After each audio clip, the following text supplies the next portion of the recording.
Welcome to Product Mastery Now, where we simplify the 7 knowledge areas for product mastery. These are the areas that help you as a product manager or leader really accelerate in your field, developing better products and helping your team excel as well, along with your organization.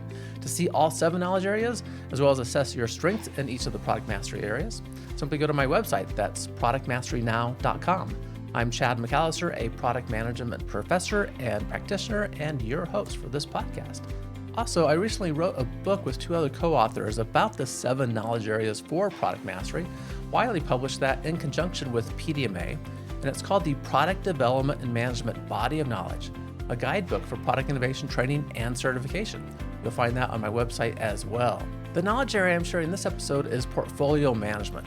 I'm doing a series on all 7 of the knowledge areas, and this episode is all about portfolio management. And if you're a product VP or senior leader, you already know why portfolio management is important, but if you're a product manager, maybe you're not used to this area so much yet, this knowledge area. And I hope to convince you that you also need to understand the essentials of portfolio management, and then I'll discuss some of those essentials that product managers and leaders should know. The first reason to understand portfolio management is when you understand it, you can better position your ideas, which will help you get support for your ideas. This builds on some of the information from the last episode when we looked at strategy and how strategy helps you accomplish that as well. And a related reason is when your project faces competition for resources, you can better defend those resources that your project needs. It's pretty common for organizations to have limited resources for projects, and understanding portfolio management will help you and your organization keep those resources on the project that are most important, that need them. And hopefully that's one of your projects and you keep the resources that you need as well. And another reason is that product managers are poised to be leaders in the organization. There's many reasons for that. We've talked about some before, but you're a very cross-functional individual responsible for revenue generation of the organization, for that future revenue by making the existing products better and creating new products that create value for your customers. And consequently, becoming a product leader, maybe a CPO, Chief Product Officer, or a product VP, or in another leadership role is a very good fit for product managers. So you'll want to understand the organization's portfolio and how to manage that. So now that you know why understanding portfolio management should be important to you, let's discuss some of the essential elements. Let's start by addressing what is portfolio management. And to provide some context, I like this quote from Peter Drucker. And he shared, because the purpose of business is to create a customer, the business enterprise has 2 and only 2 basic functions: marketing and innovation. Marketing and innovation produce results. All the rest are costs. So management guru Peter Drucker shining the light on innovation and marketing as the focus of all organizations, because everything else doesn't create value for the customer. Everything else are simply costs of the organization. So given those 2 functions of a business, there was another quote I really enjoyed from Paul Bellevue. He's a product management guru and was the editor on a couple of the initial books from PMN&x. And he shared there are 2 ways for a business to succeed at new products: doing projects right and doing the right projects. So how do we know what the right projects are? Well, that is what portfolio management is all about. Doing the right projects, selecting those projects that are important for the organization. Now, the complete knowledge area for portfolio management addresses that topic, right? What is portfolio management? And we'll get into that in just a moment, but also many other topics. And if you're looking at this on YouTube, you'll see the slides that I'm showing right now. I should have mentioned that earlier. This podcast is also available on YouTube in a video format. And for the series, I'm kind of doing them as a masterclass with slides that convey some of the concepts I'm talking about. But this knowledge area addresses, obviously, what is portfolio management, how to maximize the value of a portfolio, how to align a portfolio with the strategy of the organization, then how to select the right products for development for that portfolio, and how to go about balancing the projects that are in the portfolio. What is the right number of projects that an organization should be pursuing for the resources available?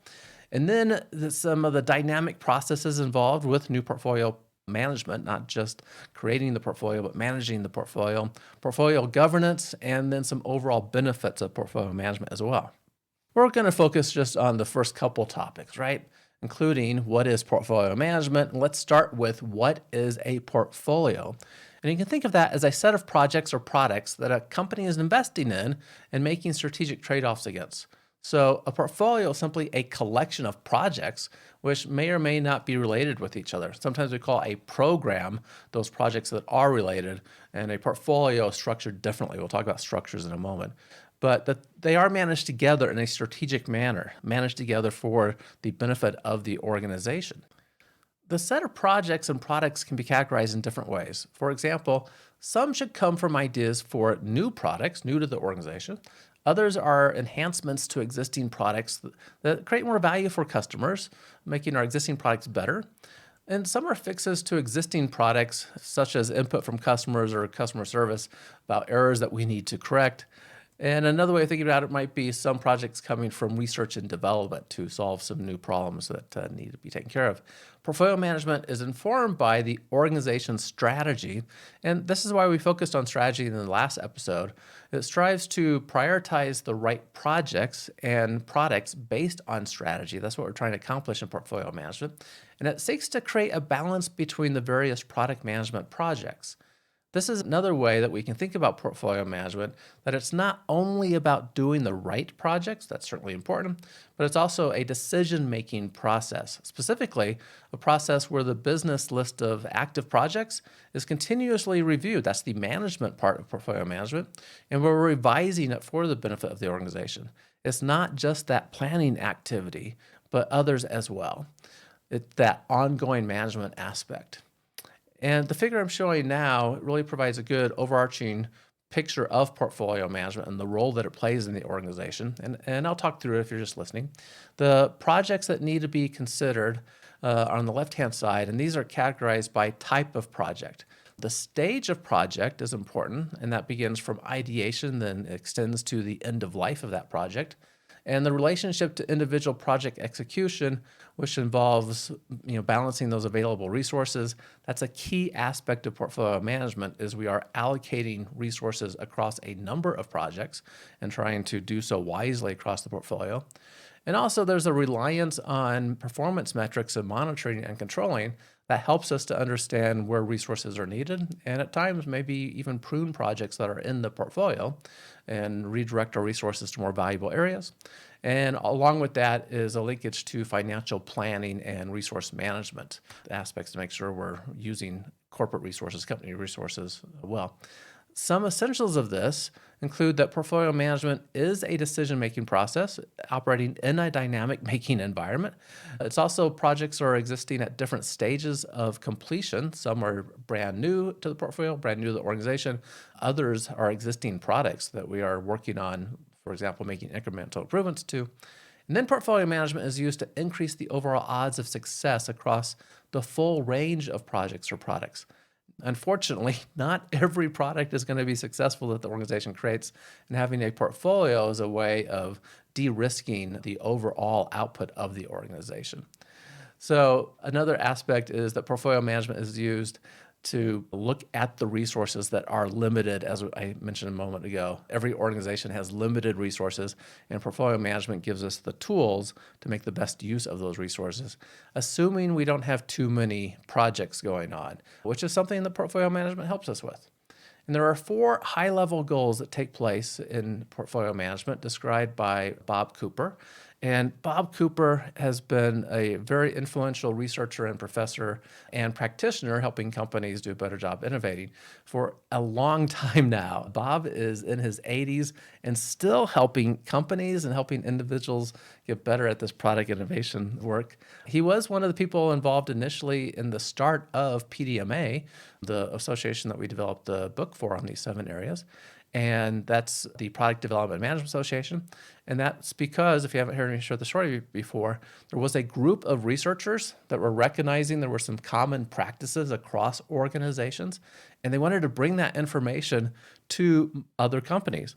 And they recognized that if they could create an association where they taught what they were learning from the research of companies to practitioners, that would be a very easy way to get that done. And that was how PDMA got started way back in 1976. So there's been a lot of research done over the last about 50 years on how can we do a better job creating products? And that's what these 7 knowledge areas are about.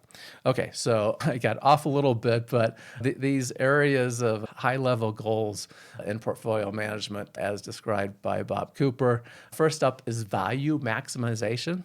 Think of this as the allocation of resources to maximize the value of the portfolio itself, right? This is the sum of the commercial worth of the individual projects, what they add up to, accounting for some risk in that portfolio. And then balance is another characteristic. A goal of the portfolio is to achieve the right balance of the right projects in terms of some predetermined criteria. I'll give you some ideas for criteria in a moment, such as projects that are, from new ideas for products versus enhancements to existing products. We'll look at some specific frameworks. And then also strategic alignment. This ensures that the overall portfolio continues to reflect the business strategy and that investments and projects align with strategic objectives. And then another goal of the portfolio is to have the right number of projects, right? I said this a few times. We want to ensure that the resources and the focus are not spread too thinly, that most companies, unfortunately, most companies are faced with too many projects in their portfolio, and there needs to be a balance. There was one organization that I worked with that I very much love this organization, but the average person involved in innovation sort of projects, product projects, was working on 12 at one time, and not managing projects, but actually getting the work done on 12 different projects at one time. And that's just a struggle, right? When I talked to the individual employees doing that work, they were very candid to say, we don't get anything done, right? By the time we work on one project, we have to move to another one. And we just never have enough time to really get anything done. And it's very much hindering us. So the number of right projects, pretty important for us. And then think about another goal as sufficiency, that overall, what we want is all of this coming together to result in sufficiency, meaning that the financial objectives meet with the portfolio, that all this is viable in a sense. Okay, so that was a lot of information. Let me just review some of the characteristics of portfolio management that you should keep track of, some of the essentials here. So portfolio management is effectively a decision-making process within a dynamic environment that requires ongoing review. It is a decision-making process that requires ongoing review. Another aspect is that portfolio management involves projects that are at different stages of completion, right? Some of them are going to be brand new that we're working on. Some are going to be almost ready for launching if we have a new product. Some are going to be in the marketplace now that we are having to maintain a competitive advantage in the marketplace. And consequently, because they're at different stages, some of this work deals with future events, right? There's no certainty of success, but we use portfolio management to increase the overall odds of success across the full range of those products or the full range of projects in the portfolio at any given time. And the final characteristic to remember is that resources for product development, product management are limited. We all want more, even in very large organizations that are limited, and are often shared with other business functions. Consequently, these resources need to be wisely allocated to achieve the best return to the organization. And another goal is to have alignment with the overall goals of the organization and the innovation strategy. This is essential to successfully implementing those trade-off decisions that we'll have to face so we can make wise allocation of our resources. Let's move on to frameworks for structuring a portfolio. Now that we know some of the essentials of portfolio management itself and the characteristics and goals, as portfolios are created and managed in alignment with the organization strategy, there's several ways that we can construct a portfolio.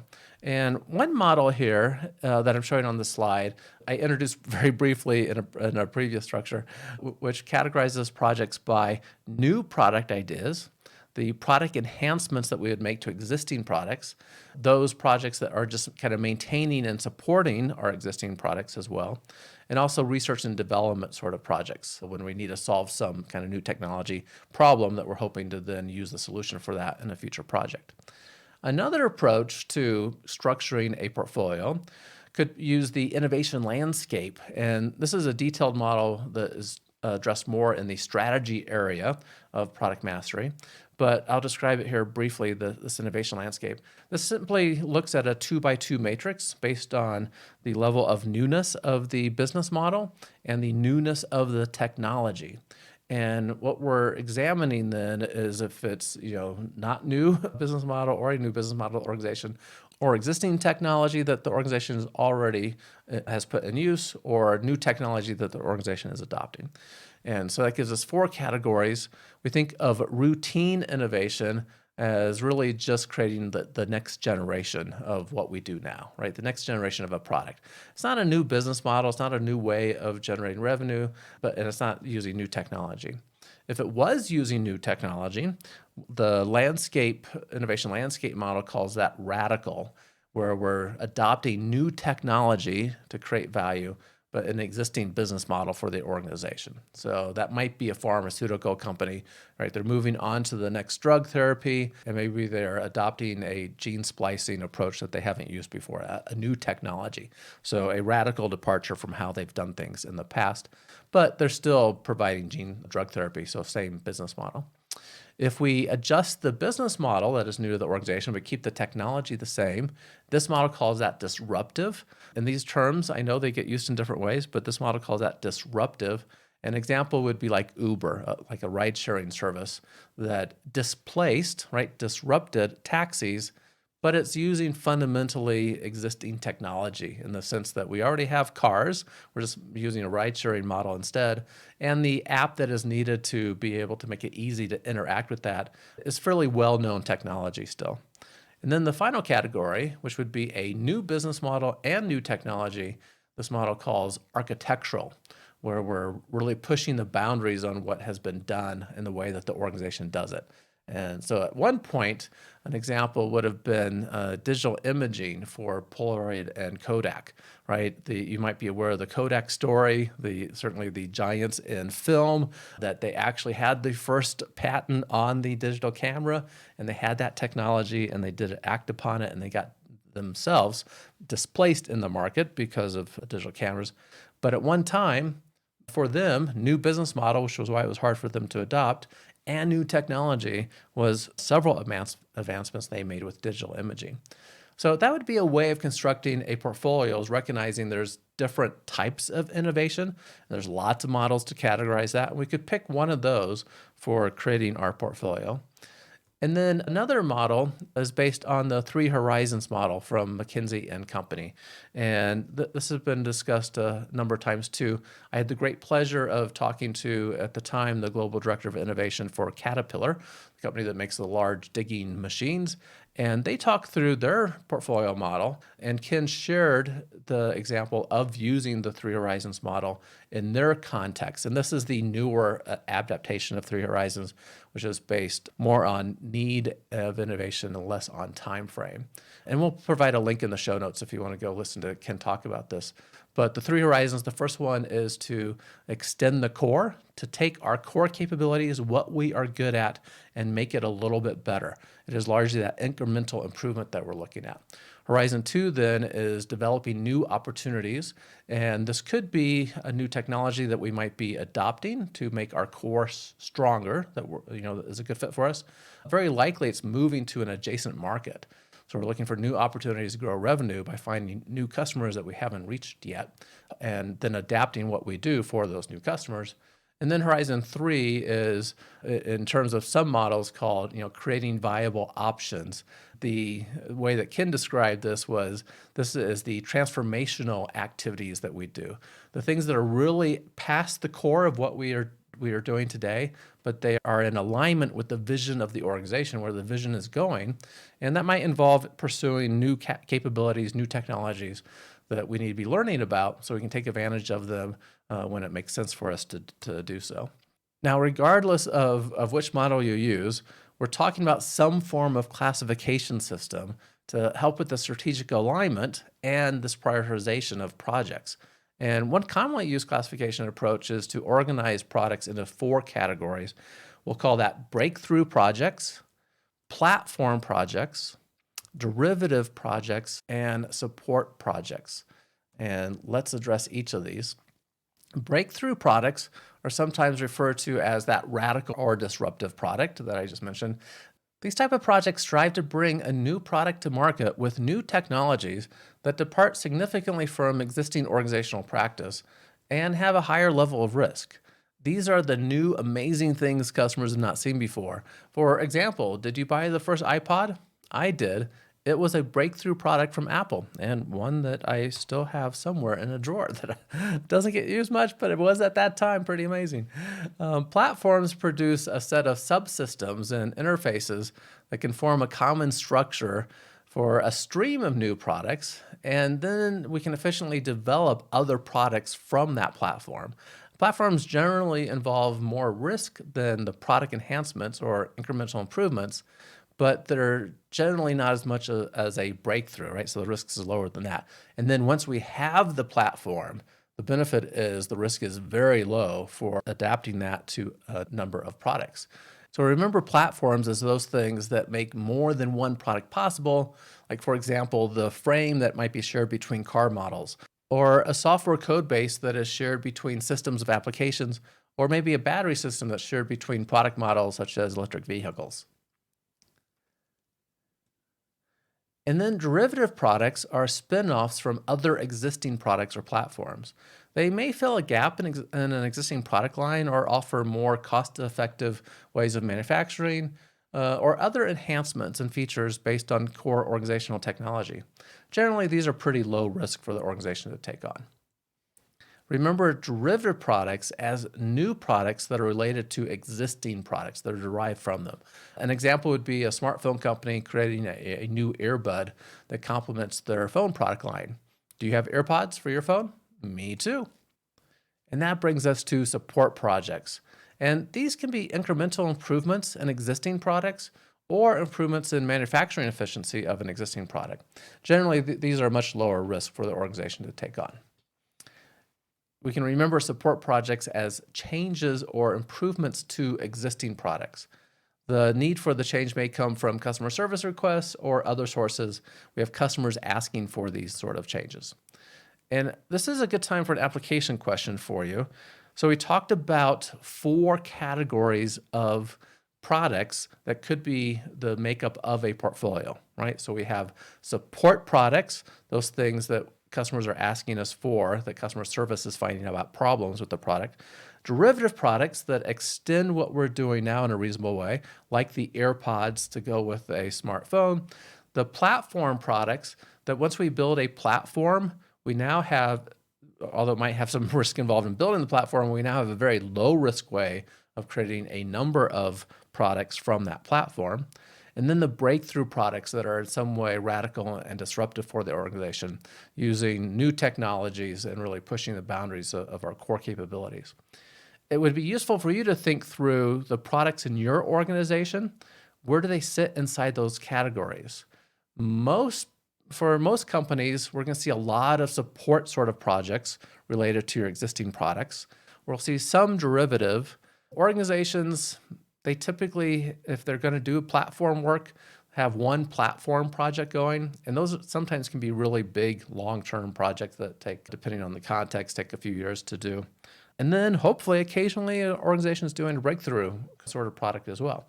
So think about that for your organization, where you would put products, and certainly the products that you're responsible for, into that sort of framework. That can be useful. Okay, let's move on and talk about using portfolio management to align product innovation projects with strategy. Having that alignment is essential. And once again, Bob Cooper has another useful quote for us to share this connection that's important between strategy and portfolio management. And he said, portfolio management is a strategic activity. Consequently, it should reflect the strategy of the organization. Without a portfolio management method, strategic criteria for project selection are missing, and there is no strategic direction to the projects selected. Have you ever felt like that in your organization? Like, I don't really know why some projects get selected and others don't. Well, it could be because you're missing an understanding of portfolio management, or it may very well be, as I have seen, we don't actually have portfolio management in place in a clear way that helps everyone understand what that selection process should look like and the criteria and the direction that we're moving to support the vision of the organization. There is more than one way to link a portfolio of projects to strategy. 3 common approaches are the top-down model. This is also referred to as the bucket approach. or the bottom-up model, which takes advantage of emerging opportunities, or a combination of both, a hybrid approach. And using any of these ensures that the combination of the projects in the portfolio is optimal in terms of achieving the strategic goals subject to resource constraints. We only can have so many resources. We can only do so many projects. We want to make sure that we are being wise and doing those projects that are strategically important to us. And top-down makes that very clear, very possible. Bottom-up does give us more flexibility to adapt to emerging changes. And so the one you would choose between those, there's going to be a better fit based on the stage of your company. If you're earlier stage, you want to be able to take advantage of opportunities as they present themselves. Top down might be for the larger, more established organization. But interestingly, PDMA, when they do conduct their best practices research to understand what the best innovating companies are doing, across the board, they are more often using a combination approach. They're using that hybrid model to adopt a top-down approach when they do strategic planning and still be flexible to be able to take advantage of opportunities using a bottom-up sort of approach. And I describe each of these approaches and more essential portfolio management concepts in my rapid product mastery training for product managers and leaders. Portfolio management is only one of the 7 knowledge areas for product mastery. And together, all 7 areas, well, they help product professionals reach the next step of their professional journey. And no doubt, you're listening to this podcast, you already have great experience, and you know some of these pieces because they've helped you do your work before. But understanding all 7 areas and their interdependencies between them, that will fill in some of the holes from your experience and equip you to be more effective managing and leading product work. My training program will help you learn all 7 knowledge areas, and it prepares you for greater success while also equipping you to earn PDMA's new Product Development Professional certification. And certification is a great way of demonstrating what you have learned and standing out in the field as well. And you know, if you've listened a little bit, I do like the saying that the best time to plant a tree was 20 years ago, and the second best time is now. And you might be thinking, okay, I'm doing okay in my career, right? I can wait. I'll do professional development later when I need it. However, I have never found that to actually be true. That when opportunities present themselves, that you have time then to get prepared for them, that just doesn't work out, right? You need to do the work now for the next step of your career. And this is why so many product professionals do learn these 7 knowledge areas. And if you want to get familiar with them, you can go pick up the book that we wrote. You'll find that on the website. There's a book link at the top. But if you really want to dive deeper, the training that I provide is helpful for this, that rapid product mastery training. And one thing I find so interesting is people that take the training, usually they have a fair bit of experience, 5 to 10 years worth of product experience. They know a lot already. But they come back to me after they take it, and they often share how they wish they would have done this sooner in their career, that they could have avoided some mistakes, they could have helped their teams be more successful, help others be more successful, they could have contributed to their organization in more meaningful ways. And those are all really useful things. So now is a good time to take a look at this and not wait, right? Plant the tree today and prepare for the next step of your career by learning those 7 knowledge areas for product mastery. And for podcast listeners, I have a 30% discount for you to make this a little bit easier. Now, a lot of companies, they do reimburse for professional training, but if yours doesn't, this 30% discount certainly helps. And even if yours does, you can still use it. Any listener can take advantage of that. Simply go to productmasterynow.com/RPM. That's where you'll find information about this training and also the opportunity to purchase it and get started. And then when you're checking out to pay for the training, just use the code PODCAST. That's all lowercase PODCAST, podcast, to be able to receive that discount.